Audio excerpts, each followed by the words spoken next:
Buenas tardes a todos los asistentes a este nuevo seminario de nuestro ciclo Biología en los Medios. Yo soy Esther Pérez Corona, soy la vicedecana de Investigación y Doctorado de la Facultad de Ciencias Biológicas y como tal me corresponde, como acabo de decir, daros la bienvenida a este seminario. Con él retomamos, como digo, el ciclo Biología en los Medios que venimos celebrando desde hace ya unos años en nuestra facultad, mediante el cual queremos dar voz, dar divulgación a los numerosos temas que pueden estar de actualidad y que se relacionan con la biología y con temas afines. En este caso traemos un tema que ha estado en los medios durante los últimos meses y que hace referencia a la nueva posible emergencia de salud de la aparición en todo el mundo de casos del virus de la viruela del mono. Y en concreto hemos planteado la charla con el título al que hemos dado difusión, que sería Virus de la viruela del mono, ¿qué conocemos de esta nueva emergencia sanitaria? Como digo, se ha publicado en la prensa y es conocido que el virus de la viruela del mono ha producido un brote en los últimos meses en todo el mundo, de tal manera que actualmente afecta a más de 100 países. Y han puesto de manifiesto el riesgo que puede suponer este nuevo poxvirus se establezca como realmente una enfermedad consolidada o muy presente entre la población humana. El virus de la viruela del mono no es nuevo, sino que se conoce desde los años 60 del siglo pasado, y en los años 70 del siglo pasado se dieron casos de afección de este virus en la población humana. Como digo, desde mayo pasado se empezaron a confirmar casos, primero en países africanos y posteriormente a lo largo de todo el mundo, teniendo un pico de infección alrededor del mes de julio, según al menos en nuestro país. Actualmente en España se han detectado más de 7.000 casos y parece ser que en los últimos meses ha bajado un poco, lo cual yo creo que no le quita importancia ni la atención que le debemos poner a estas nuevas emergencias sanitarias. Para hablarnos de este tema, hemos invitado a uno de los mayores expertos mundiales, yo creo, que hay en el virus de la viruela del mono, que es el profesor Antonio Alcamí, que actualmente es profesor de investigación en el Centro de Biología Molecular Severo Ochoa, centro que pertenece al Consejo Superior de Investigaciones Científicas. El profesor Alcamí se doctoró en biología en la Universidad Autónoma de Madrid y después realizó un postdoctorado en la Universidad de Oxford, desde del año 91 al año 97 del siglo pasado, estableciendo ya en el año 98 su grupo de investigación en la Universidad de Cambridge, en este caso también en el Reino Unido. Desde 2014 se incorporó al Consejo Superior de Investigaciones Científicas, como acabo de decir, siendo investigador de este centro, y actualmente dirige el grupo de investigación de inmunidad y virómica. El tema principal de investigación del doctor Alcamí es precisamente los poxvirus, al cual pertenece el grupo al cual pertenece el virus de la viruela del mono, y lleva trabajando en este tema más de 30 años, con lo cual, como digo, yo creo que somos unos privilegiados de que nos pueda ofrecer hoy este webinar sobre este tema, ya que es un gran especialista. En concreto, sus intereses de investigación en este campo se relacionan en cómo comprender que los poxvirus evaden la respuesta inmune, y también utiliza el modelo de Mouxpox para entender los mecanismos de su patogénesis.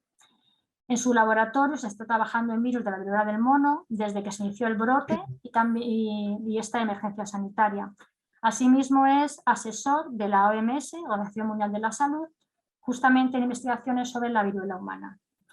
Durante la pandemia COVID han desarrollado en su laboratorio métodos para detectar virus en aire y la transmisión del SARS-CoV-2 por aerosoles, y también está interesado en el descubrimiento de comunidades de virus en ecosistemas naturales a través de la metagenómica.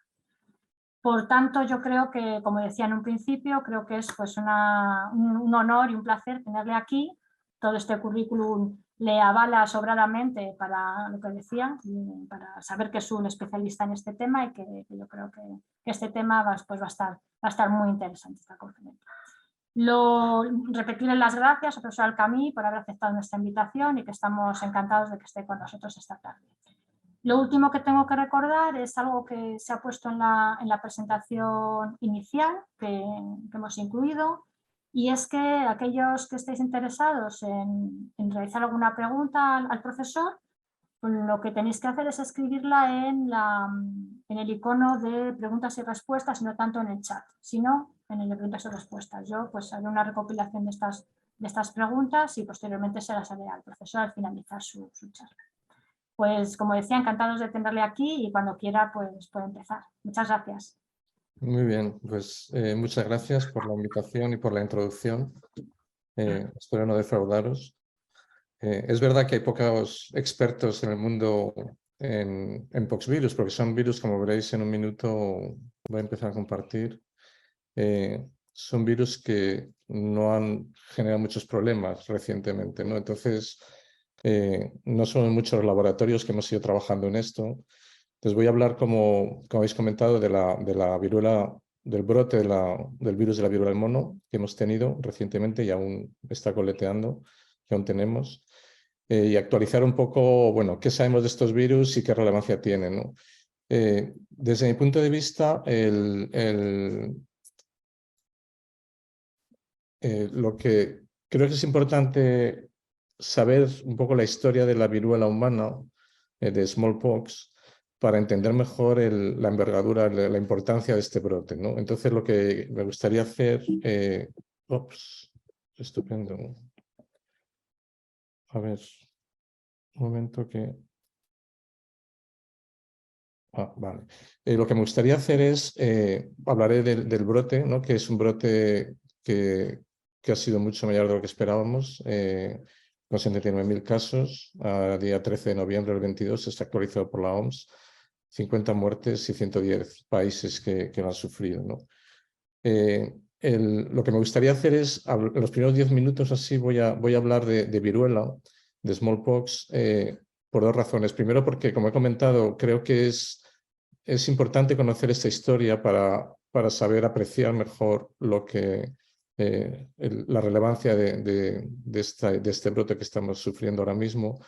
Y también, pues yo creo que por conocimiento de virología y salud pública mundial, creo que es una historia muy importante y muy relevante, y bueno, aquellos que no la conozcáis en detalle, creo que vale la pena conocerlo, ¿no?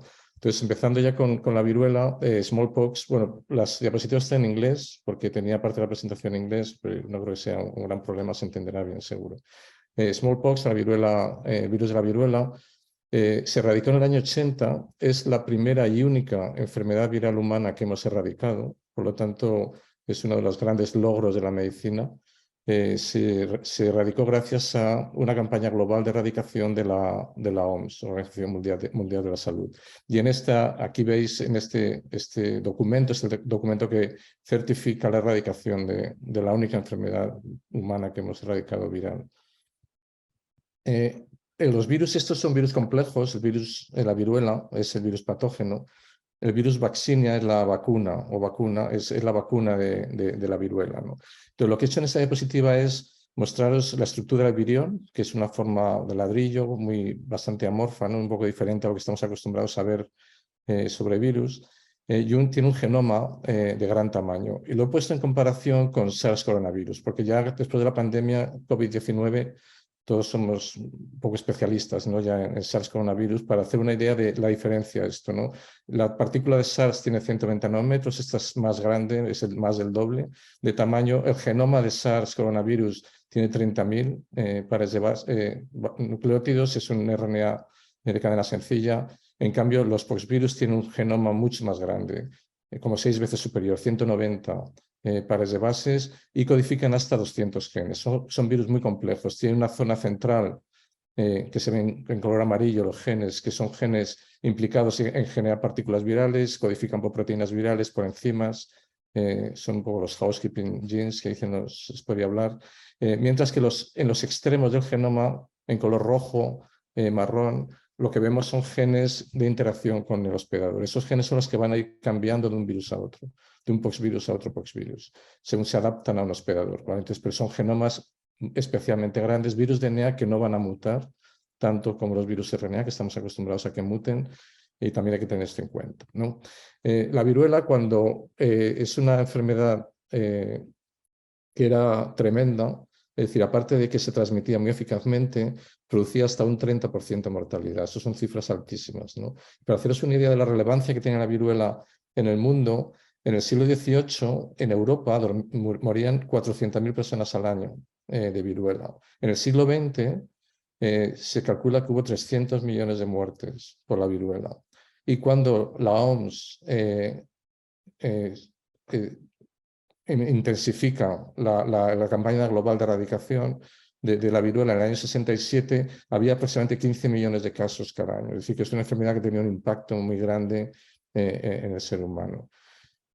La historia de la viruela es interesante. Se piensa que surgió probablemente en el norte de África, ahora os contaré algo más. Es un virus que yo siempre, cuando doy mis charlas hasta ahora, hablaba de que son virus de museo, ¿no? Porque son virus que ya no generan, está erradicada la viruela, no hay un poxvirus que produzca una enfermedad importante en el hombre ahora mismo. Y de hecho son piezas de museo, como veis aquí a la derecha. Este es la momia de Ramsés V, hace 3.000 años que murió, y tiene pústulas características de la viruela. Se piensa que murió de la viruela. También es otro factor importante, es que es un virus que cuando nos infecta hay dos opciones: o morimos de la enfermedad o sobrevivimos y adquirimos una inmunidad protectora de por vida. Es decir, el virus necesita una gran población que no ha sido infectada para poder ir transmitiéndose, porque no puede reinfectar a las personas que ya fueron infectadas. Y por tanto se piensa que empezó a aparecer en el hombre cuando empezaron a aparecer grandes ciudades, grandes poblaciones, donde el virus tenía suficientes, digamos, personas a las que infectar, ¿no? Es cuando empezó a extenderse. El virus, se piensa, en el norte de África, se extendió por Europa, se extendió a China, a India, y los conquistadores españoles, cuando fuimos al continente americano, al Centroamérica y Sudamérica, pues de forma inadvertida completamente llevamos el virus con nosotros. Y eso causó unas pandemias, unas epidemias brutales en las poblaciones de las personas que vivían ya en América, porque nunca habían visto este virus antes. De hecho, se calcula que en la población azteca e inca hasta casi el 50% de la población pudo morir de estas epidemias. Esto realmente lo podríamos ver como un arma biológica, ¿no?, que se utilizó. Lo que pasa es que en este caso la utilizamos sin querer, ¿no? No sabíamos que estamos portando este virus, que estamos introduciendo esta enfermedad, pero tuvo un papel muy importante en muchos aspectos de la historia de la humanidad. En el norte, en América del Norte, los británicos, cuando estaban conquistando América del Norte, sabemos que les daban mantas contaminadas a propósito con el virus de la viruela. Y eso realmente sí que se puede considerar un arma biológica, ¿no?, que se utilizó ya hace mucho tiempo, ¿no? Bueno, hay eso es lo que pensamos que ocurrió, como evolucionó viruela, pero hay una publicación que me gustaría comentar, porque también es relevante, yo creo, para monkeypox, para la discusión final. Es que hubo una publicación hace un par de años en el que encontraron en restos de vikingos de hace más de 1000 años de antigüedad, consiguieron secuenciar el virus de la viruela en estos restos humanos. Y bueno, aparte de que es fascinante, ¿no?, poder haberlo hecho técnicamente, ¿no?, poder podido extraer este DNA, secuenciarlo, incluso consiguieron la secuencia completa de varios virus, de varios aislados. Lo que este resultado nos dice es que este virus de la viruela, que se ha encontrado en vikingos, es un virus que está a medio camino entre los virus de roedores, que es donde normalmente los poxvirus son virus de roedores, principalmente, es donde está su reservorio natural. Entonces, está a medio camino entre los virus de roedores y la viruela que conocemos del siglo XX, la viruela moderna. Entonces, esta antigua viruela que se extinguió y que ocurrió en tiempo de los vikingos, pensamos que es un virus que estaba evolucionando en el hombre. Es decir, lo que pensamos que ocurrió es otra forma de ver la historia de la viruela, ¿no?, que, como digo, es importante para entender ahora también el virus de la viruela del mono. Es que hubo una zoonosis que a partir de roedores pasó al hombre, y una vez en el hombre el virus empezó a evolucionar, a cambiar su genoma, y fue capaz de ir evolucionando hacia un virus más virulento y que se convirtió en la viruela que hemos conocido en el siglo XX. de forma excepcional, empieza como zoonosis y evoluciona. Otro tema interesante que no sé si podemos discutir al final es que la viruela, una característica del genoma de la viruela es que ha perdido 39 genes respecto a los genes que se encontraban en los virus ancestrales. Es decir, pasa al hombre y empieza a perder genes. Estos virus de vikingos, la viruela de vikingo, había perdido 20 genes, es decir, está a mitad de camino de evolución. Entonces, claro que ha evolucionado una vez ha llegado al hombre hacia más virulencia, hacia pérdida de genes. Esto realmente es un tema de discusión, pero tampoco entendemos muy bien el significado. Pensamos que aumenta la capacidad del virus de replicarse probablemente en el hombre, de transmitirse mejor, y eso es lo que ha dirigido esta evolución del virus. Bien, la historia de la vacunación de viruela, antes de que la vacuna se encontrara o se pusiera en práctica, estaba lo que se llama variolation, en inglés virolación. Lo que se hacía es una práctica que empezó en China y en India y se introdujo en Europa en el siglo XVIII, es que en lugar de esperar a infectarnos de forma natural con el virus, que en ese caso tendríamos un 30% de posibilidades de morir, si nos inoculábamos el virus bien intranasalmente en la piel con una pústula de un enfermo de viruela, teníamos una probabilidad mucho menor de morir, un 1%, y nos inducía una protección contra la viruela natural. Entonces, esta práctica, esto es inadmisible hoy en día. Esto sería, decir, una especie de vacuna que tiene una mortalidad del 1%, es inadmisible, obviamente. No se podría aceptar, pero en pasado se utilizó porque, bueno, pues 1% es mucho mejor porcentaje que el 30%, ¿no? Si uno tenía esa posibilidad de morir de la infección. ¿Cómo se descubrió la vacuna? Edward Jenner en el 1796 publicó que si uno se inoculaba con un virus relacionado al virus de la viruela, cowpox, que se aisló de vacas, inducía, es un virus mucho más atenuado, produce una lesión en la piel, digamos, muy autolimitada a esa zona, induce una protección contra el virus más virulento, que es el virus de la viruela.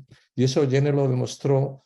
Jenner era un médico de un pueblo pequeñito de Berkeley, en el sur de Inglaterra, y había un saber casi popular en el que la gente pensaba que las mujeres, las milkmaid que ordeñaban las vacas, tenían a veces heridas en las manos, y esas personas normalmente no se infectaban con viruela. Entonces la hipótesis era que se infectaban con un virus relacionado o con un agente infeccioso mucho más atenuado que les inducía protección contra la viruela. Lo que hizo realmente Jenner es tomar esta idea y demostrarla en un experimento. El experimento que hizo fue inoculó el virus cowpox, que aisló de una de estas mujeres que ordeñaba vacas, que tenía una lesión en las manos. Lo inoculó ese virus a James Phipps, un chaval del pueblo de 8 años, y al cabo de unas semanas le inoculó viruela. La pregunta que se hacía es, ¿va a morir James o no va a morir? ¿No? Es un clinical trial al máximo, llevado al extremo. No es algo impensable también hacer hoy en día, una experimentación así, pero bueno, James tuvo suerte porque Edward Jenner tenía razón y le indujo una protección contra la viruela y pudo demostrarlo de forma experimental. Esa fue la primera vacuna que jamás hemos tenido en la humanidad. ¿Por qué se llaman vacunas? Porque realmente es un elemento, la vacuna era cowpox, que venía de las vacas. Y eso es lo que da el nombre a la vacuna y a las sucesivas vacunas que hemos tenido, que hemos desarrollado en medicina. Me gustaría comentar aquí también la expedición Balmis. Pocos años después de que Jenner describiera la vacuna de la viruela, el rey Carlos IV financió, de hecho, la expedición filantrópica, la Real Expedición Filantrópica de la Vacuna, la expedición Balmis, en 1803, tan solo unos pocos años después de que se describiera esta vacuna. Eso es muy sorprendente. En aquella época tuvieron la visión de utilizar esta vacuna y llevarla realmente al continente americano. También la llevaron a Filipinas y a China. Fue realmente la primera expedición de este calibre que jamás ha existido en la humanidad, una expedición filantrópica con el objetivo de llevar una vacuna a otro continente para salvar vidas, ¿no? El secreto, la idea que tuvo Balmis, era el médico de la expedición, que fue lo que le dio el éxito, es que era imposible llevar esta vacuna hasta el nuevo continente, porque no tenían congeladores esencialmente, entonces no sabían cómo podían llevarla, nunca llegaba viva. Es una vacuna viva, es un virus vivo que tiene que replicar, ¿no? De forma limitada en la piel. Entonces lo que se le ocurrió a Balmis es pasar el virus de un brazo a otro y infectando niños pequeños que nunca habían visto el virus de la viruela, no tenían inmunidad, les producía una pústula en la piel. Al cabo de una semana se la pasaba al siguiente niño. Entonces llevaron a 20 huérfanos, 22 huérfanos de La Coruña, en el barco hasta el continente americano. Y de esa forma consiguieron llevar la vacuna viva al continente americano y poder mantenerla después allí. Isabel Zendal es la persona que cuidaba a estos niños y tuvo un papel fundamental en esta expedición. Y bueno, los que vivís en Madrid ya conocéis bien que el nuevo hospital de pandemias se le ha puesto el nombre de Isabel Zendal por este motivo. Bien, la OMS en el año 53 decide iniciar la campaña de erradicación mundial, ¿no? Esto parecía impensable que pudiera ocurrir, pudiera hacerse en ese momento, ¿no? Por los medios, por las dificultades que había llevar la vacuna a todo el mundo. Entonces, el programa empieza, se intensifica entre el año 68 y el 80 y empieza a ser exitoso, se empiezan a erradicar la viruela de diferentes países, diferentes continentes, hasta el punto de que realmente lo que hizo esa campaña de vacunación fue ir acorralando al virus. Sabemos que el virus acabó en Somalia, el último país en el que hubo viruela. Sabemos que el último poblado de Somalia donde hubo viruela fue donde vivía esta persona, Ali Mao Malin. Es la última persona conocida que se infectó de forma natural con viruela. El sistema de atajar, digamos, la infección o el virus fue hacer lo que se conoce como ring vaccination o vacunación en anillo, que habréis oído ahora con monkeypox también. Es cuando hay una persona infectada, se vacuna a todas las personas de alrededor, de forma que estamos acorralando literalmente al virus hasta que en este caso conocemos la última persona infectada, que se infectó en el año 77. A partir de ahí no ha habido ningún caso más de viruela y en el año 80 la OMS declara erradicada la enfermedad. Esto es uno de los grandes logros de la medicina. Algunas peculiaridades, ¿no? Como científico y que llaman la atención sobre este éxito de la medicina, ¿no? La erradicación tuvo lugar sin que supiéramos siquiera que era un virus. Es decir, Edward Jenner no sabía lo que era un virus, no tenía una fotografía de microscopio electrónico que tenemos ahora de los poxvirus. Sabían que un agente infeccioso que transmitía. No conocíamos la secuencia del virus, del genoma. De hecho, la viruela se erradicó en el año 80, la vacuna se secuenció completamente el genoma en el año 90 y en el año 93 se secuenció el virus de la viruela. Es decir, todo esto ocurrió antes del desarrollo de la biología molecular. Tuvimos la gran suerte de tener un virus que era atenuado, que inducía protección contra un virus más virulento. Y otro aspecto interesante, que me parece muy interesante, es que realmente no conocíamos cuáles son los mecanismos de protección que inducen esta inmunidad protectora de por vida frente a la viruela. Puede ser anticuerpos, puede ser respuesta celular. Sin ese conocimiento tuvimos la suerte de que la vacuna funcionó. Y esta fotografía me gusta mucho. Aquí se ve un niño que no está vacunado con viruela y un niño vacunado. Esto claramente demuestra la gran eficacia de esta vacuna y el papel que ha tenido en la erradicación. Y otro apunte interesante es que no solamente no conocíamos este virus bien a nivel molecular, es que ahora mismo el virus de la vacuna, que es el virus que se utilizó para la erradicación, no es cowpox. Cowpox es el virus que se aisló de vacas. Es otro virus diferente, ¿vale? No sabemos el origen de este virus, no se encuentra en la naturaleza. Entonces, ni siquiera sabemos de dónde viene este virus que nos salvó de la viruela en el mundo. Es el virus de la vacuna, virus vaccinia. Pensamos que posiblemente fuera un virus de caballos y que ya no se encuentra en los caballos. Pero bueno, es curioso que este desconocimiento, a pesar de todo este desconocimiento molecular, fue muy exitoso esta campaña de erradicación. Entonces, esto plantea una pregunta que también yo creo que es interesante a nivel general. Una vez que uno erradica un virus, ¿qué hacemos con los últimos stocks del virus? ¿No? Porque algunos laboratorios del mundo tienen acceso a stocks de virus, estas muestras de virus infeccioso, el peligro era que se pudiera extender de nuevo a la población. Entonces, empezó a haber un gran debate sobre qué hacer con los últimos stocks de viruela, una vez erradicada.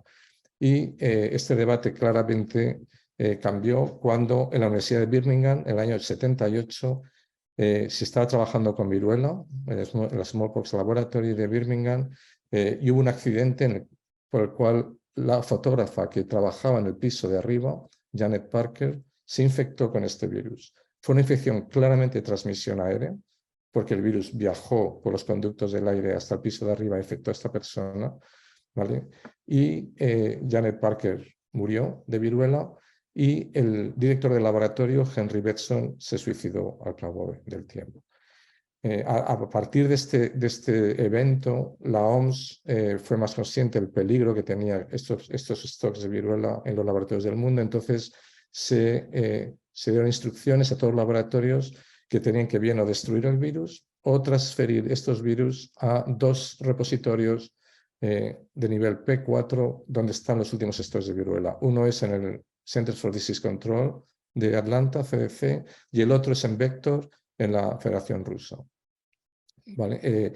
Estos 2 laboratorios siguen a día de hoy, mantienen los stocks últimos que tenemos de viruela, y esto es una gran discusión, si queréis podemos hablar luego de ello, sobre qué hacer con estos virus, ¿no? Hay muchas personas a favor de destruirlos, a favor de mantenerlos. La OMS, hay una resolución de la OMS en la cual se decidía destruir los últimos stocks del virus el 30 de junio del año 99.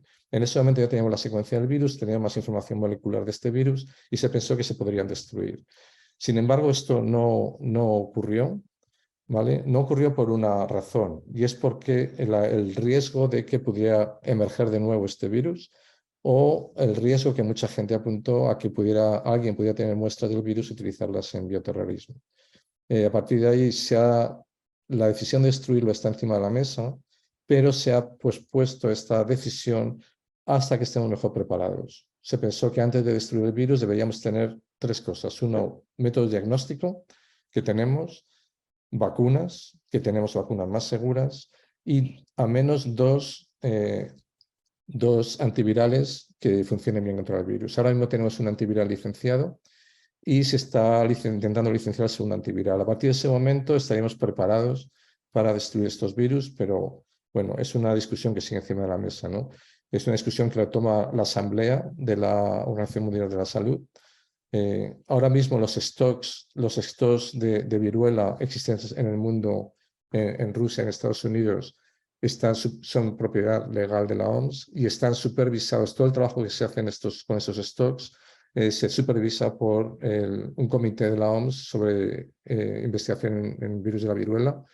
Este comité, yo pertenezco a este comité, de hecho tenemos la reunión la semana próxima y en esta reunión los 2 centros de referencia nos reportan los experimentos que se han hecho, nos piden permiso para hacer más experimentos y se evalúa si estamos preparados o no para destruir estos virus, ¿no? Nosotros damos consejo a la OMS sobre si estamos preparados o no para poder prescindir de estos virus.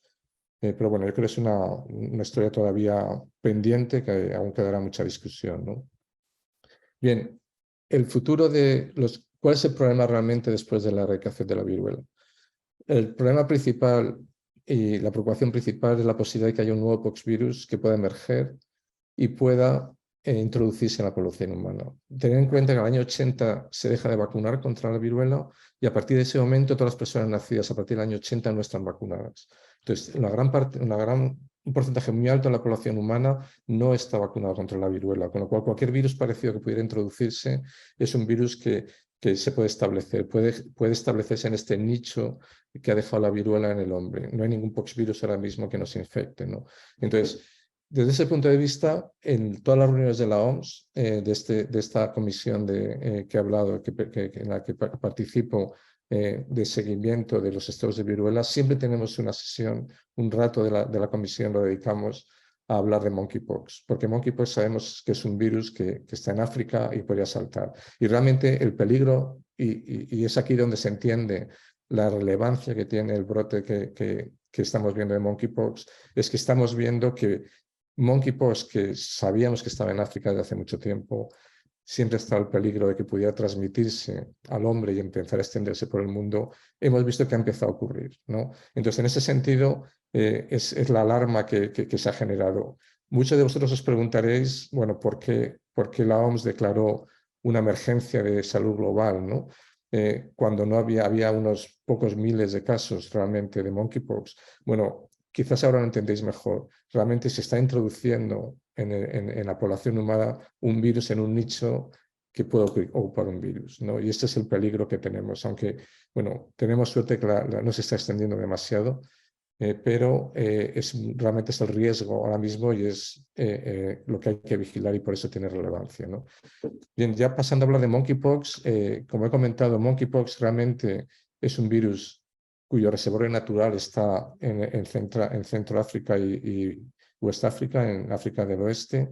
Es un virus que se describió en monos por primera vez, por eso se llama monkeypox, pero realmente el reservorio natural son roedores, ardillas, ratas de diferente tamaño, etcétera, roedores que habitan en la selva africana y que se transmiten puntualmente a personas que viven en esas zonas. Vale, esto lo conocíamos de hace ya mucho tiempo.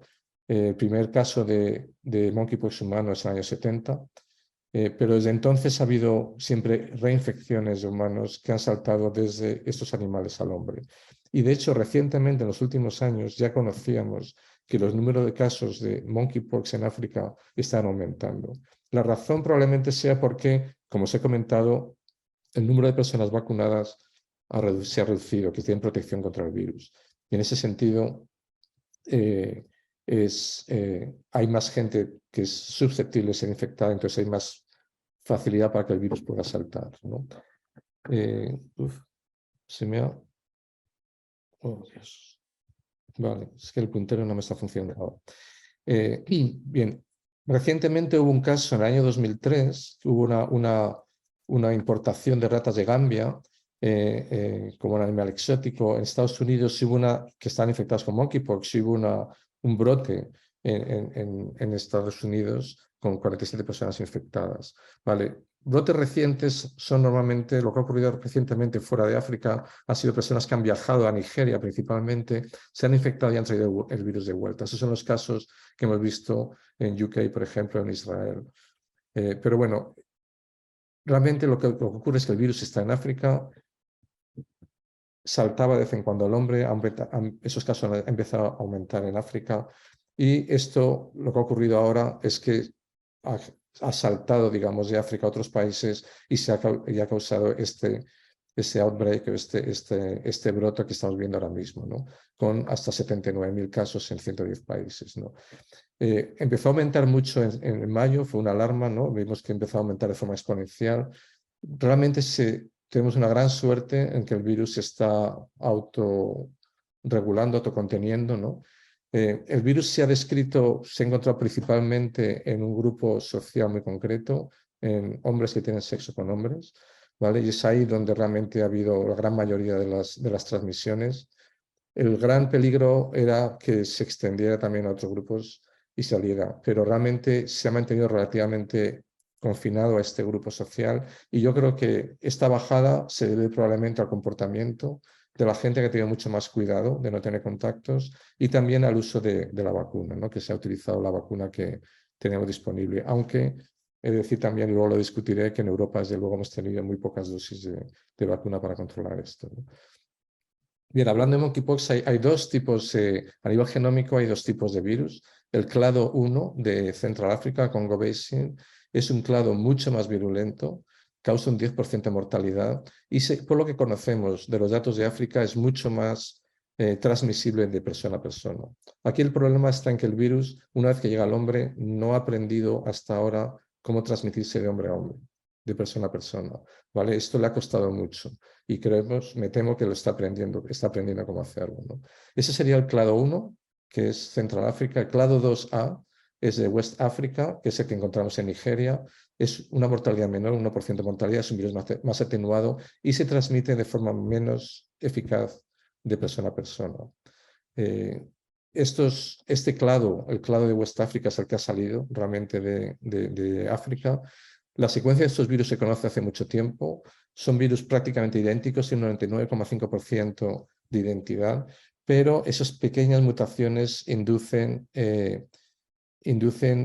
unos cambios, unas mutaciones en algunos genes, ¿no? Genes de evasión inmune. El virus tiene genes que le permiten batallar contra el sistema inmune y evitar que nosotros le destruyamos, ¿no? Y estos genes, algunos de estos genes se han mutado. Algunos ejemplos son un receptor interleuquina 1, que está ausente en las estirpes de West África. otro gen que regula la presentación antigénica al sistema inmune, a células T, y genes de complemento. Entonces, estos genes probablemente sean responsables de esta menor virulencia, mayor atenuación que se observa en estos clados de West África. Bien, a partir de ahí, de West África, de estos clados, es donde ha salido, se ha extendido el virus primero a UK, al Reino Unido, y se le llama clado 2B. Esta nomenclatura es muy nueva y, bueno, incluso yo estoy acostumbrándome a ella, ¿no? El clado 2B realmente es el virus de West África que ha salido a Europa o ha salido fuera de África. Pero el brote actual que tenemos ahora mismo realmente es un linaje, un sublinaje del clado 2B. Es un sublinaje que se llama 2B-B1.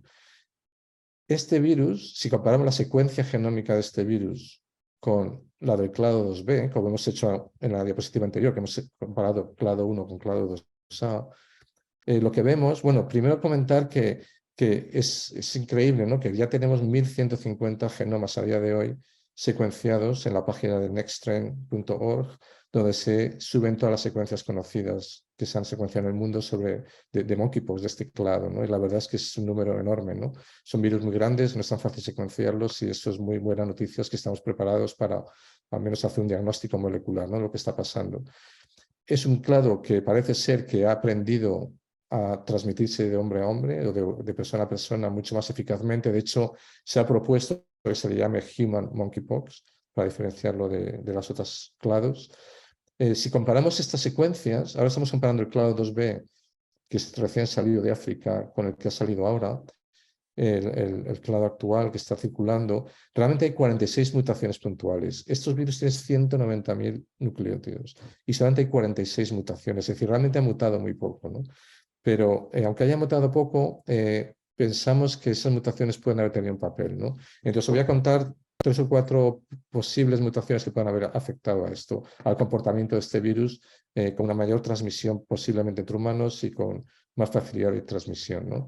Y de extenderse por diferentes países. Uno es, lo habéis oído hablar del ApoVec3, es una enzima celular que lo que hace es editar el genoma viral. Es una enzima lo que hace es cambiar, es una diaminasa citidina, lo que hace es introducir mutaciones en el genoma del virus. Realmente es un mecanismo de defensa innato. Cuando entra un virus, lo que tenemos es una enzima que le introduce mutaciones a este virus para que el virus mute y no sea capaz de progresar apropiadamente, no sea capaz de establecerse. Este efecto en el poxvirus yo creo que ha tenido muy poco impacto. Es decir, esas mutaciones probablemente no han afectado a que el virus sea capaz de replicarse. Lo que nos dice es que el hecho de que se han acumulado 46 tantas mutaciones en corto tiempo, probablemente se debe a la actuación de esta enzima humana, ¿no? Entonces, esto sería consistente con el hecho de que este clado, el 2B1, se ha transmitido durante un cierto tiempo sin que lo supiéramos nosotros, inadvertidamente, en humanos. Y ahí ha ido acumulando estas mutaciones, digamos, acelerado estas mutaciones por esta enzima humana. Pues son mutaciones muy características que introduce esta enzima, ¿no? Entonces, bueno, este es un factor interesante que esto ha favorecido la aparición de más mutaciones en este virus. Otro factor importante, aparte de que, bueno, no he comentado que de las 46 mutaciones hay 24 que introducen mutaciones de aminoácidos, ¿vale? Cambios de aminoácido. Hay 18 que no introducen cambio de aminoácido, por lo tanto pensamos que no tengan mucha relevancia, y 4 están en zonas intergénicas. Hay una publicación muy reciente que está en preprint que lo que propone es que ha habido, aparte de esas mutaciones, lo que han introducido a veces ha sido mayor número de repeticiones. Estos virus tienen muchas repeticiones directas a nivel molecular en la zona de promotores de los genes. Entonces, estas repeticiones se han repetido. Donde había 2 repeticiones, ahora hay 3 o 4. Entonces, este cambio genómico, que le llaman de genomic acordeones genómicos, yo no estoy muy de acuerdo con eso, porque este concepto de acordeón genómico es un concepto de poxvirus que habla de otro tema, otra historia, es duplicación de genes enteros. Pero bueno, ellos lo han querido llamarlo de la misma forma. Lo que es verdad es que hay una duplicación de secuencias cortas. Esto es un ejemplo, esto sería un gen traducido en las estirpes actuales. En este clado, este gen se hubiera extendido el N terminal. Entonces, esto puede afectar bien al promotor, puede afectar a la expresión de la proteína o la estabilidad de la proteína. Entonces, bueno, otra hipótesis es que alguna de estas mutaciones pueden afectar de alguna forma la estabilidad de proteínas, ¿vale? Otro caso que ha ocurrido en un solo aislado, no en todo el clado, que está también en preprint y yo no he visto publicado todavía, es la posibilidad de que haya translocaciones de genes de un extremo a otro. Se ha dicho que estos virus tienen los extremos, los genes más variables, y tienen la capacidad de transferir un gen de un extremo al otro del genoma. En esta duplicación, de esta transferencia de este gen número 5, que está en el extremo izquierdo al extremo derecho, cuando se inserta, ha delecionado 3 genes. Entonces, este tipo de reorganizaciones genéticas de pérdida de genes o ganancia de genes, yo creo, mi experiencia en poxvirus es que son las reorganizaciones que más efecto tienen en la evolución del virus a corto plazo. Más que las mutaciones puntuales, lo importante es que estos virus son capaces de reorganizarse por fragmentos completos que introducen cambios enteros de un gen que desaparece. Y esos son los cambios que yo pienso que pueden tener un impacto más importante, ¿no? Y por último, estos cambios no sinónimos que introducen cambios de aminoácido, bueno, está en esta tabla, no vais a leerlo con mucho detalle, pero se han identificado en dónde están estos cambios. Y por daros un ejemplo, 2 de estos cambios, o uno de estos cambios se encuentran en un receptor del virus que une TNF. Estos virus se podría hacer un seminario y varios sobre este tema porque a mí me parecen unos virus apasionantes desde el punto de vista de la respuesta inmune frente a virus y modulación inmune. Estos virus, de alguna forma, han robado del hospedador genes del sistema inmune. Estos virus robaron receptores del TNF del sistema inmune humano, lo incorporaron en su genoma y ahora ellos producen un receptor del TNF, ¿vale? Para bloquear nuestro sistema. Estos son receptores que unen TNF con alta afinidad, en este caso también quimioquinas, y son capaces de bloquear la respuesta inmune de esta forma. Bien, pues este receptor tiene mutaciones en este clado, ¿vale? Igual que una chemokine binding protein, una proteína de unidad de quimioquinas. Por lo tanto, proteínas que modulan el sistema inmune también están adquiriendo mutaciones que podrían tener un efecto, digamos, en la progresión o la capacidad de estos virus de bloquear el sistema inmune humano. La idea es que con estas mutaciones podrían hacer estas proteínas que están adaptadas a los roedores, donde estaba el virus viviendo hasta ahora, cuando pasa al hombre, puede adaptarse al sistema humano introduciendo mutaciones pequeñas y ahora bloquear más activamente, como haya más afinidad al TNF humano o las quimioquinas o las citoquinas humanas. Esto está por demostrar, esto es una hipótesis, y obviamente varios laboratorios estamos trabajando en esto para ver si esta especificidad, digamos, por las proteínas humanas está cambiando y lo que refleja es una adaptación del virus al hombre que está ocurriendo en este momento, ¿no? Pero esto no está demostrado, son hipótesis. De forma que, para resumir, hay 4 tipos de cambios, ¿no? Los cambios introducidos por la enzima ApoB3, que de alguna forma aceleraron la mutación, aparecían mutaciones, este concepto de acordeón genómico, reorganizaciones génicas o mutaciones en genes concretos que puedan bloquear el sistema inmune humano. Bien, lo que quiero hablar ahora es el resto de la presentación realmente sobre transmisión, ¿no? El virus se conoce que se transmite principalmente por contacto, por las lesiones que hay en la piel, y se piensa la forma principal de transmisión que estamos viendo ahora mismo en este brote. También se habla, por evidencias que hay de infecciones persona a persona en África, ¿no? Cuando ha salido de su ambiente natural, de su reservorio natural, en roedores, también droplets o gotículas gordas o fluidos del cuerpo pueden transmitir el virus porque contienen gran cantidad de infección. Una hipótesis que ha lanzado David Ulaeto y otra gente es que en la transmisión clásica de monkeypox es que uno se infecta, digamos, por la piel o se infecta de forma local, se produce una infección sistémica en todo el cuerpo y a partir de ahí aparece un rash, unas lesiones por todo el cuerpo, típicas de monkeypox, ¿no? Y también recuerdan a las lesiones de viruela, ¿no? Pero con una extensión menor. Bueno, estas lesiones son las que ahora pueden transmitir, pero hay un primer paso que es establecimiento de una infección sistémica. Lo que la gente está proponiendo es que en este caso el virus, a partir de la lesión inicial, tiene una capacidad muy buena de transmitirse. Entonces, está habiendo transmisión desde la infección, el sitio inicial de infección, más que en la necesidad de tener que extenderse por todo el cuerpo y también transmitir, que también lo puede hacer, ¿no? Bueno, yo no estoy muy de acuerdo con esto. Yo creo que la infección sistémica sigue ocurriendo, aunque el número de lesiones sea pequeño. Pero bueno, esto también lo podemos discutir al final si queréis. Pero bueno, está claro que la infección, la transmisión por contacto es una de las formas predominantes de transmisión. Y obviamente en personas que tienen relaciones sexuales es clarísimo que van a tener ese contacto y el virus se va a aprovechar de esta situación para transmitirse muy eficazmente, ¿no?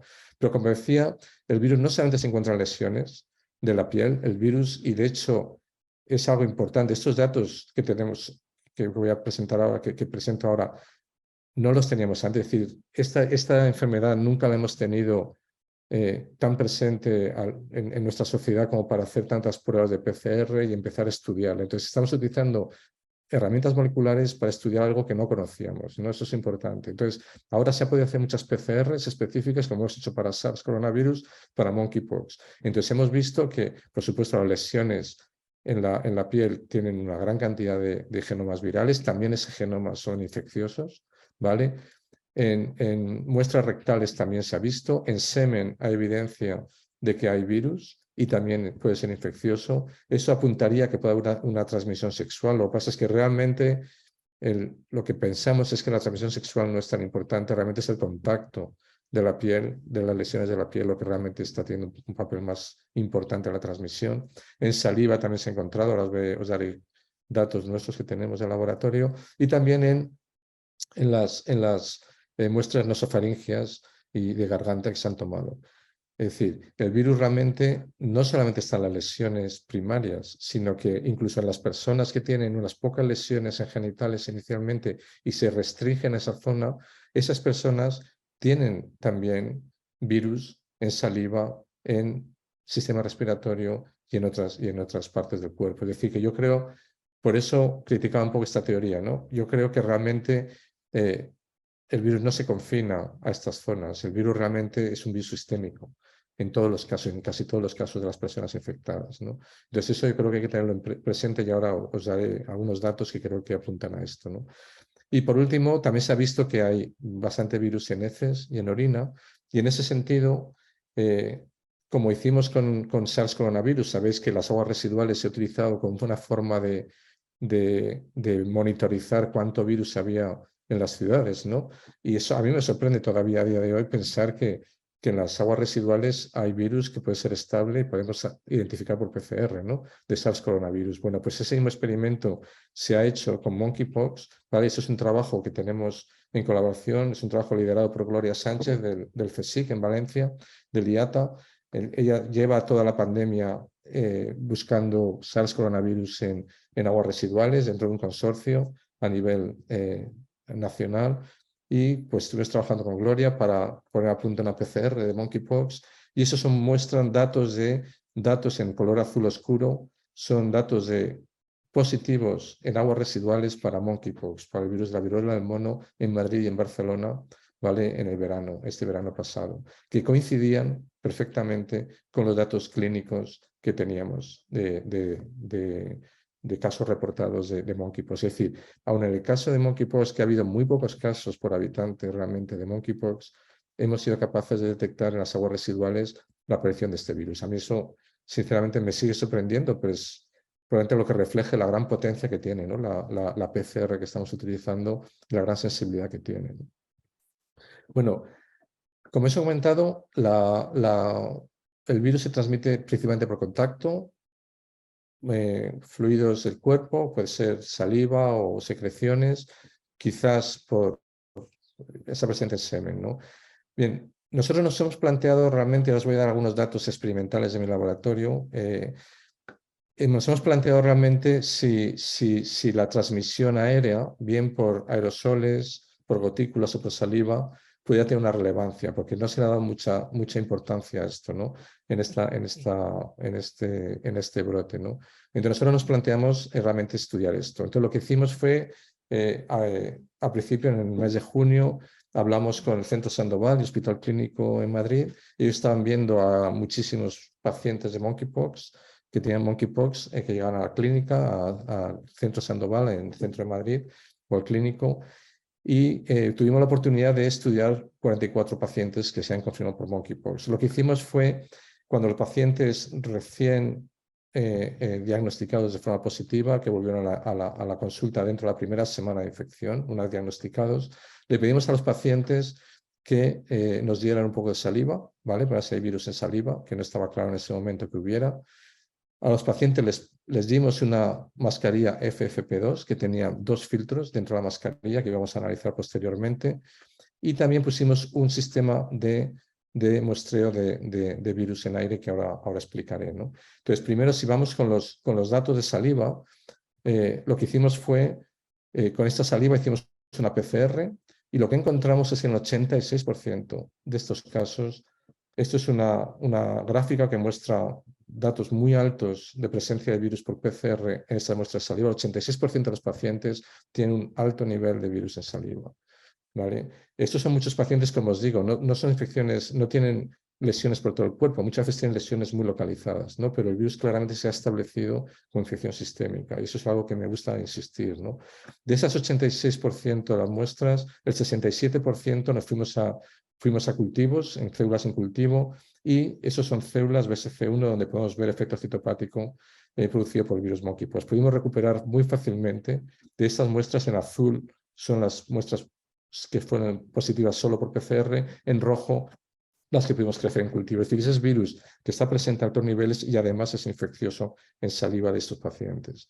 Si cuantificamos la cantidad de virus, tenemos un método para cuantificarlo. A partir de la PCR vemos que estamos hablando de niveles de 1 millón o 10, incluso 10 millones de partículas virales por mililitro de saliva. Son valores muy altos, ¿no? Y podemos recuperar, barras rojas son las que podemos crecer en cultivo. A partir de un cierto nivel, por debajo de 10 a la 4, genomas por mililitro, no somos capaces de crecerlo en cultivo. Eso es un problema, yo creo, del sistema de sensibilidad del sistema celular, ¿no? Y también pudimos encontrar en saliva, por microscopía electrónica, encontrar viriones, que estaría de acuerdo con la presencia de virus. Y lo que, como os he comentado, nos interesaba mucho ver la posibilidad de que el virus, una vez que estuviera en la saliva, en el tracto respiratorio, pudiera exhalarse cuando estamos hablando, que estamos respirando al exterior, ¿no?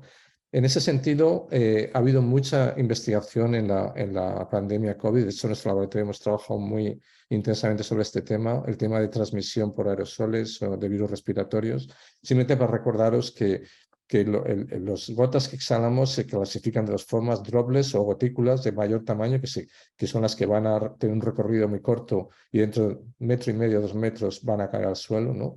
Pueden contaminar superficies. Mientras los aerosoles pueden viajar mucho más allá. Los aerosoles se definen como mayores de 100 micras.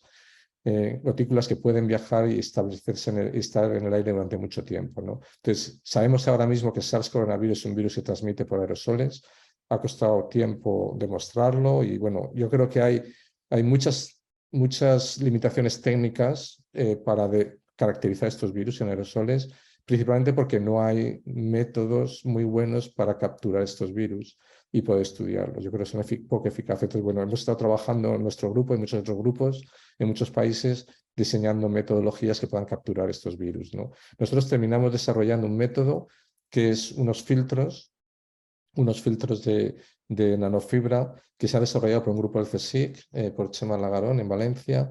Estos filtros son, de hecho, los mismos filtros que se utilizan en las mascarillas del CSIC. Si las conocéis, el CSIC produjo unas mascarillas que ha comercializado muy eficaces, FFP2, que filtran con una gran eficacia los virus en el aire. Pues ese mismo material lo utilizamos como filtros unidos a una bomba de aire, de forma que podemos aspirar aire.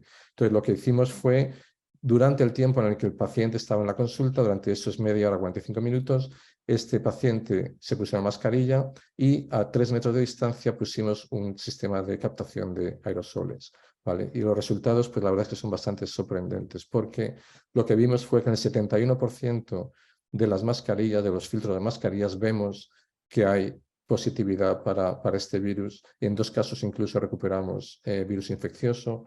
Y lo más sorprendente es que en el aire, a una distancia de 3 metros del paciente, vemos un 64% de muestras que son positivas. Y este dato positivo es muy alto. Para muestras de aire, normalmente, si estáis familiarizados con las PCRs, son PCRs que tienen un CT de 30, 32, 34. Las publicaciones de virus en aire, de determinación de aerosoles, muchas veces hablan de 36, valores muy bajos de señal, ¿no? Nosotros hemos considerado esto negativo, ¿de acuerdo? Solamente hemos considerado los que realmente eran claramente positivos, ¿no? Y encontramos niveles de hasta miles de virus por metro cúbico de aire. No hemos conseguido recuperar efectividad. Yo creo que es un problema técnico de que estos filtros resecan el virus y lo inactivan, pero bueno, eso podemos discutirlo también al final. Pero esto es una sorpresa porque este virus no se había descrito como un virus aéreo. Bien, ¿qué evidencias hay de que este virus pueda ser transmitido por aerosoles? Hay una publicación en Lancet Microbe de hace un mes o dos en el que demuestran que encuentran una muestra de aire en el cual ven virus por PCR y ven que es infeccioso. Lo que pasa es que esa muestra realmente está tomada a menos de 1 metro del paciente cuando habían hecho la cama del paciente. Entonces yo creo que lo que este paper muestra es que las gotas gordas, gotículas infecciosas que estaban encima de las sábanas del paciente de la cama son fomites.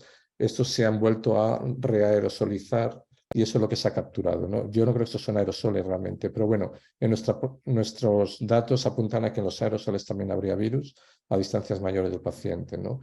Se sabe por datos de laboratorio que el virus puede ser estable hasta 90 horas en aerosoles si uno genera un aerosol en el laboratorio. Se encuentra mucho virus en superficie, como os he comentado, en superficies de las habitaciones de los hospitales donde hay pacientes. Y esto lo que sugiere es que estamos exhalando virus, las gotas de saliva, esas pequeñas gotículas que caen cerca de nosotros. Hay mucho virus y es muy fácilmente recuperable la infectividad. Algo que, por cierto, en SARS coronavirus se encuentra virus por PCR, pero es muy difícil recuperar efectividad. En este caso, las publicaciones que hay claramente demuestran infectividad del virus, con lo cual es una forma de transmisión también importante, ¿no?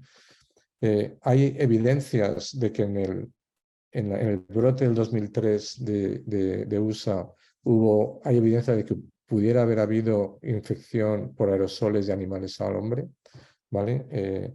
Y bueno, sin comentar rápidamente, para mí el virus monkeypox es un primo de la viruela. Es un virus que probablemente, la diferencia con viruela es que no replica a tantos niveles, no tiene una carga viral tan alta, con lo cual todo se reduce, hay menos lesiones en el cuerpo, no se tiene el cuerpo de lesiones, hay probablemente menos carga viral en general. Pero si vamos a viruela, hay grandes evidencias, muchas evidencias epidemiológicas que muestran que la viruela se podía transmitir no solo por contacto, sino por aerosoles. Un ejemplo, un hospital en el que un paciente infectó a más de 40 personas que en diferentes pisos del hospital. También el caso que os he comentado de Birmingham es un caso claramente de transmisión por aerosoles. Y buscando la literatura, de hecho he encontrado en el boletín de la OMS papers del año 61 y 65. Pensamos que estamos haciendo innovación ahora mismo mirando virus en aerosoles, pero realmente ya en esa época hubo grupos que estaban buscando virus en aire y hay evidencias de que pudiera haber viruela en el aire, de hecho infecciosa, ¿no? Entonces, bueno, yo lo utilizo como una muestra de que si viruela es infecciosa en el aire, no veo por qué monkeypox no podrá serlo en un momento determinado, ¿no? Entonces, revisando un poco la información que tenemos hasta ahora, la transmisión humano a humano de monkeypox, los datos epidemiológicos que nos dan los clínicos es que es principalmente por contacto, ¿vale? Eso está claro.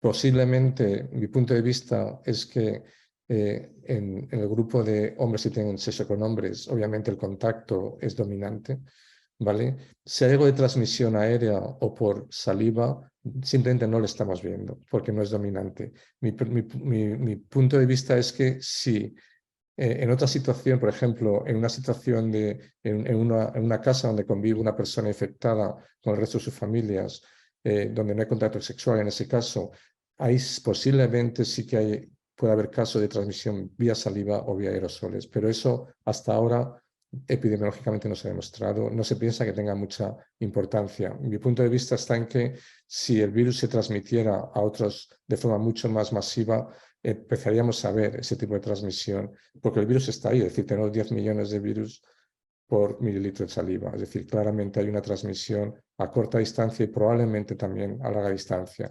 Y por último, la posibilidad de que el virus pueda ir cambiando. Este virus, lo que puede ocurrir, se vaya adaptando al hombre. El virus ya está en la saliva, ya está en los aerosoles, a lo mejor la cantidad de virus en aerosoles no es suficiente para infectarnos, pero si el virus aumenta la carga viral, porque se adapta más al hombre, a partir de un cierto momento puede empezar a ser un problema. Entonces, nuestro mensaje realmente es: el virus está ahí, está en el aire, no hay evidencia de que tenga un papel dominante en transmisión, pero hay que vigilar esto, ¿no? Hay que vigilar esto en un futuro y ver si realmente esto puede empezar a tener una importancia, ¿no? Bueno, comentar que este trabajo de transmisión que hemos visto, bueno, transmisión del virus en aire y en saliva, de hecho, sale publicado esta noche en Lancet Microbe. Es un trabajo de nuestro grupo. Bien, y para terminar, sí quería traer para discusión un poco, bueno, estamos preparados realmente, ¿no? Para afrontar una nueva pandemia, ¿no? Una posible pandemia o brote, en este caso, porque no es una pandemia tan masiva de monkeypox, ¿no? Bueno, consideraciones para el futuro. El virus se está remitiendo, yo creo que se va a poder controlar, aunque probablemente se mantenga a niveles bajos en la población. Es una zoonosis, no podemos olvidarnos de esto, es una zoonosis que está en África y va a seguir en África. Y va a seguir, estos saltos al hombre van a seguir ocurriendo. Mi preocupación personal es que hemos tenido una gran suerte en que el virus que ha saltado ha sido el clado de West África, un clado más atenuado.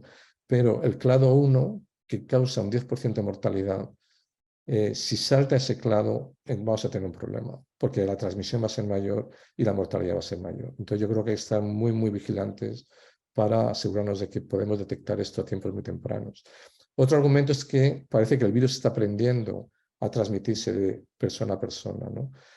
El hecho de que se haya replicado en 70.000 personas ahora mismo le ha dado oportunidades al virus de cambiar y de adaptarse. Y ese es un riesgo para el futuro, ¿no? De que el virus sea capaz de adaptarse y la evolución del futuro. No quiero ser alarmista porque ahora mismo yo creo que se está controlando, pero sí que hay que avisar, hay que tener en cuenta que eso es un riesgo que vamos a tener ahí siempre. Es decir, hay que vigilar a este virus y ver cómo está evolucionando para asegurarnos de que no evoluciona de forma que sea mucho más transmisible, por ejemplo, ¿no? ¿Qué necesitamos hacer? Bueno, mucha más investigación. Ahora tenemos muchas herramientas moleculares como la PCR para estudiar este virus. Tenemos herramientas, como os he mostrado, estudios de transmisión por aire que hasta ahora nunca se han hecho, simplemente porque no había monkeypox prácticamente transmitiéndose por el mundo y porque no teníamos esas tecnologías para detectarlo, ¿no? Necesitamos test de diagnóstico, como siempre, vacunas. Comentar que la vacuna ACAM 2000 es la vacuna clásica de viruela. A ver, la vacuna clásica de viruela que yo recibí se había crecido en la piel de animales, no se había crecido en cielos en cultivo, en condiciones de alta seguridad, de good laboratory practice. Esta es la versión moderna de la vacuna clásica que se crece en cultivo y está más controlada. Esta vacuna no se recomienda para monkeypox, se recomienda si hubiera viruela, de nuevo, un caso extremo, una emergencia por viruela, pues se reintroduce, sí que se recomienda para viruela. Es una vacuna muy potente, pero que tiene unos efectos secundarios que no se pueden justificar para monkeypox porque la mortalidad es mucho menor. Entonces, para este caso utilizaríamos, que es lo que se ha utilizado ahora, la vacuna MVA, es una vacuna no replicativa, es un virus que replica solamente un ciclo de replicación e induce inmunidad. No es producida por Variant Nordic. Esta es la vacuna que se ha utilizado ahora. Tenemos una vacuna, pero mi preocupación es que nos olvidemos, cuando pase monkeypox dentro de unos meses, nos olvidaremos de que tuvimos este brote. Como tuvimos este brote, Europa compró 150.000 dosis de vacuna, luego tenía otro segundo lote de 150.000. Con 300.000 dosis no vamos a ningún sitio. Es decir, yo creo que deberíamos hacernos con un lote de unos cuantos millones de vacunas preparados para cuando en un futuro pueda venir otra vez este virus de África o se pueda reintroducir de nuevo, ¿no? Y estar preparados, porque ya hemos visto que en unos meses no podemos producir tantas vacunas, un problema de abastecimiento, ¿no? Y yo creo que aquí deberíamos hacer un esfuerzo en mantener un buen stock de estas vacunas. Y por último, antivirales, Tecovirimat es un antiviral muy potente, Cidofovir se está probando ahora y también es importante desarrollar esto.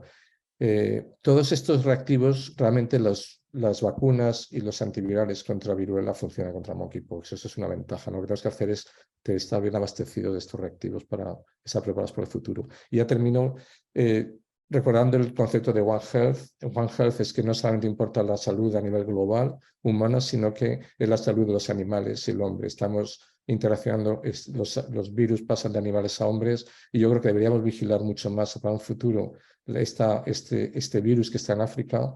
Quizás los países más desarrollados deberíamos plantearnos si habría que vacunar a las personas que están en África, en esas zonas, para evitar que esa transmisión ocurra más a menudo, y creo que sería una iniciativa buena, pero bueno, eso, como ocurre siempre, no dudo mucho que vaya a ocurrir, pero creo que sería una iniciativa importante. Y ya para terminar, solamente rápidamente, como os he comentado, datos de mi laboratorio, los estudios que hemos hecho en muestras de monkeypox los ha hecho realmente Bruno, África y Rocío de mi laboratorio. Hemos hecho una gran colaboración con clínicos tanto del Hospital Clínico como Centro Sandoval y del Carlos III, que nos han proporcionado todas las muestras clínicas y, muy importante, colaboraciones con tecnólogos que nos han permitido diseñar estos métodos de captación de virus. Y sin terminar diciendo que en el CSIC, como resultado de la pandemia, lo que hemos aprendido es, hemos montado lo que se llama la Plataforma Salud Global. Hay 200 grupos del CSIC de diferentes disciplinas trabajando conjuntamente y yo creo que eso es importantísimo. Ha sido un cambio, un antes y un después de la pandemia. Estamos trabajando en colaboración con muchos otros tecnólogos y otras disciplinas en ciencia para aunar esfuerzos para combatir este tipo de pandemias. Lo hemos aprovechado para COVID y ahora mismo esta reacción que hemos tenido tan rápida frente a monkeypox ha sido gracias a que estamos ya organizados de alguna forma en el CSIC y tenemos los medios. Y bueno, me he alargado un poco, pero estaré encantado de contestar cualquier pregunta que tengáis. Muchas gracias, profesor Alcamín. Ha sido un placer escucharle durante todos estos minutos. Yo creo que la charla ha sido magnífica. Y la verdad es que yo misma tenía muchas preguntas, pero me las ha ido aclarando según la charla iba avanzando, lo que se me iba ocurriendo se iba contestando. Pero bueno, aún así tengo algunas preguntas. Primero voy a pasar a ver, tengo aquí, no es que tengo pocas preguntas, pero un asistente, Sergio Crespo, me pregunta si por los datos de la infección aquí en España habla de que el porcentaje de hombres infectados es del 97,7%, no sé si será cierto o no, y de los cuales el 76,1% son hombres que tienen relaciones sexuales con hombres, si no parecería justamente que el virus se ha especializado en transmitirse por esa vía sexual. Pregunta. Yo no creo, a ver, cuando hablamos de transmisión sexual significa que el semen infectado es el que transmite el virus a la mucosa. Entonces, aunque es verdad que hay virus en el semen, yo creo que formalmente no se puede definir como infección de transmisión sexual.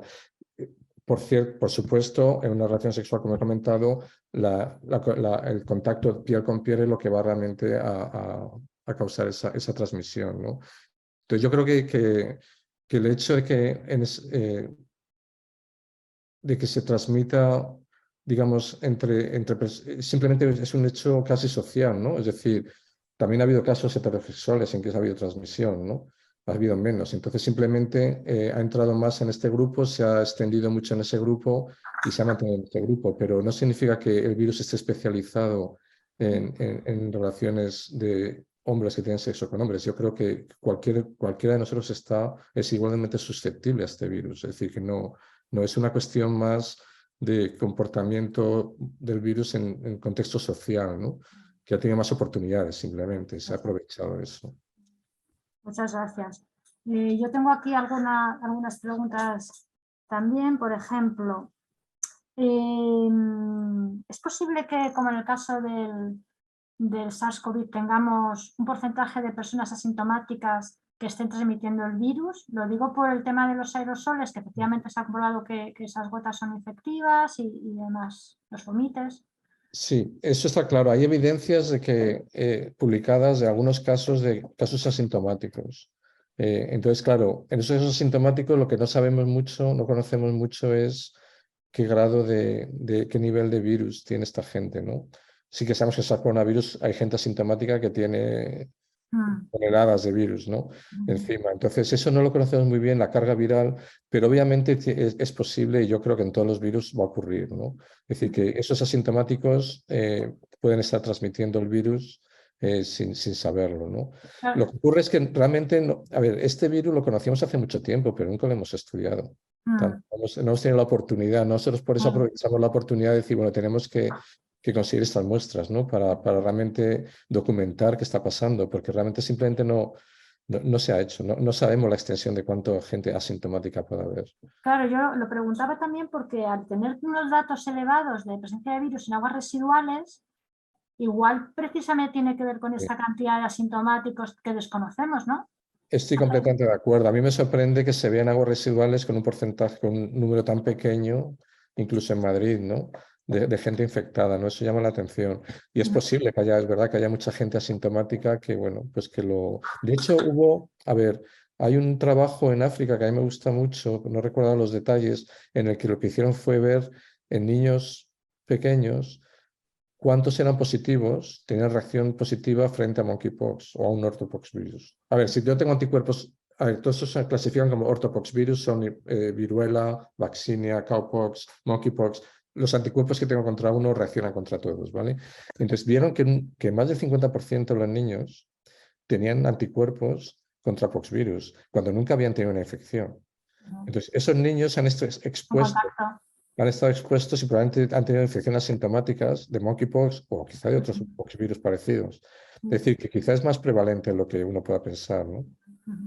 Muchas gracias. Tengo aquí otra pregunta y es en relación a si hay datos sobre, bueno, ya sé que son hombres los infectados en España y 76% con relaciones sexuales con hombres, pero ¿se tienen datos sobre qué porcentaje de esos infectados detectados estaban vacunados con viruela? O sea, como yo que estoy vacunada con viruela, ya por las canas lo dicen, ¿no? Estoy vacunada frente a la viruela. ¿Se sabe si esas vacunas antiguas han servido realmente? Bien, en nuestro grupo de pacientes, que tuvimos 44 pacientes, había, te puedo decir, no sé, 8 o 10 que están vacunados. Diría yo, dicen estar vacunados. Ya. Ese es el problema. Hay publicaciones incluso en Lancet que ven que hay en un grupo de, no sé si eran 160, había 25 vacunados. Pero yo no creo estos datos por una razón. Muchas de las personas que dicen estar vacunadas han nacido después del año 80. Ya. Es decir, ese dato está basado en la percepción de la persona que yo pienso que estoy vacunado contra la viruela, pero no tengo un certificado de que esté vacunado. Y muchas de o sea, una de las publicaciones, más de la mitad de la gente que dice está vacunada ha nacido después del 80. Ya. Con lo cual, eso yo los descarto automáticamente. Entonces, ¿hay datos publicados? Sí.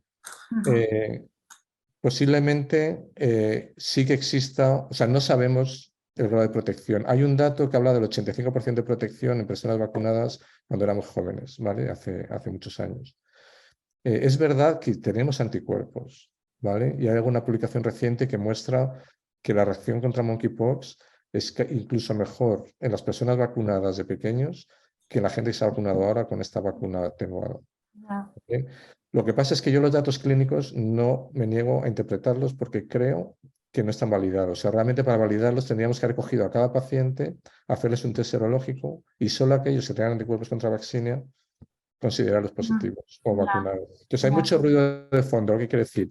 Pero bueno, dicho esto, yo creo que sí que hay casos de gente vacunada que sí que se ha infectado. Claro, lo que no sabemos es que la infección probablemente haya sido mucho más leve de lo que veíamos. Hay otra pregunta en el chat. A ver. Pregunta, si sería recomendable reactivar los programas de vacunación contra viruela. ¿Existen estudios para desarrollar una vacuna más específica contra el viruela del mono? Creo que sí que has comentado ya que hay una vacuna más específica. Sí, bueno, a ver, la vacuna más que específica, a ver, la vacuna de la viruela es la misma que recibiríamos para la viruela del mono. La vacuna esta MVA es una vacuna derivada de la tradicional, que es mucho más segura porque no replica, es un virus replicativo, pero que el virus replica una vez y deja de replicar, se les produce suficiente antígeno, suficiente proteína para inducir inmunidad. Y esa vacuna es MVA, la vacuna de Bavarian Nordic, que es la que se está dando ahora mismo, ¿vale? Y esa vacuna, de hecho, se ha dado a gente inmunodeficiente, infectados con SIDA, y no les ha generado ningún problema secundario. Es decir, que es muy segura esa vacuna. Claro, la pregunta es muy pertinente, o sea, ¿valdría la pena vacunar a toda la población mundial? Bueno, pues se podría plantear. Lo que pasa es que aquí entramos en problemas de presupuesto, los gobiernos y prioridades. Es decir, los gobiernos tienen que vacunar contra muchas infecciones que andan por el mundo. Vamos a invertir dinero en vacunar contra un virus que, bueno, hasta ahora no lo había, viruela, contra monkeypox podemos empezar a plantearlo, ¿no? Se podría plantear, pero yo creo que hasta que el brote fuera de mucha más envergadura, yo creo que los gobiernos no lo van a hacer. Van a tener vacunas de repuesto preparadas para administrar en caso necesario. Otro tema muy distinto, no más biológico, pero más organísmico, quizás, ecosistémico, relacionado con esa One Health.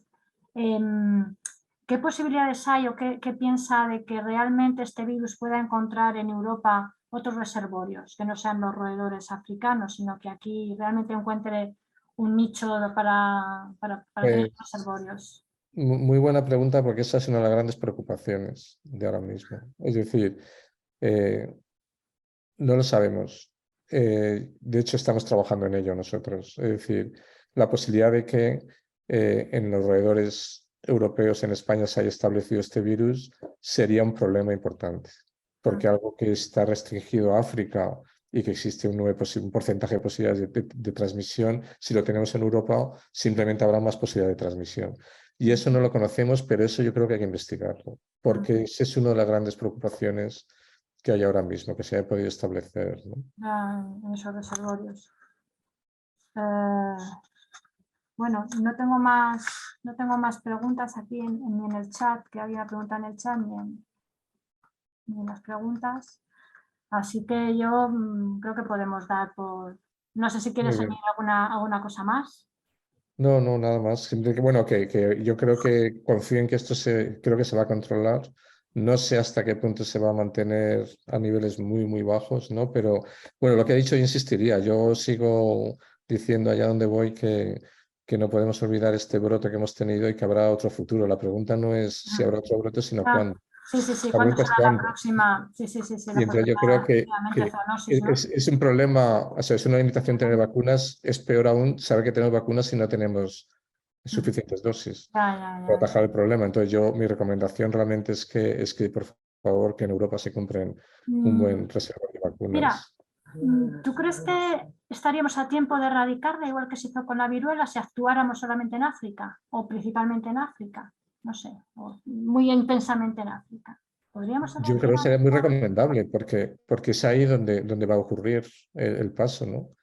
Por no decir que en África, si realmente el virus ha cambiado, es que la información que tenemos de África es muy limitada, ¿no? Y yo creo que también es otro aspecto que hay que cuidar. O sea, no sabemos muy bien lo que está ocurriendo en África, pero si el virus realmente se transmite más de persona a persona, eso explicaría por qué hay más casos en África y es ahí donde hay que estudiarlo, ¿no? Yo propondría hacer una vacunación casi masiva en esos países, porque eso le atajaría el problema. Muy bien.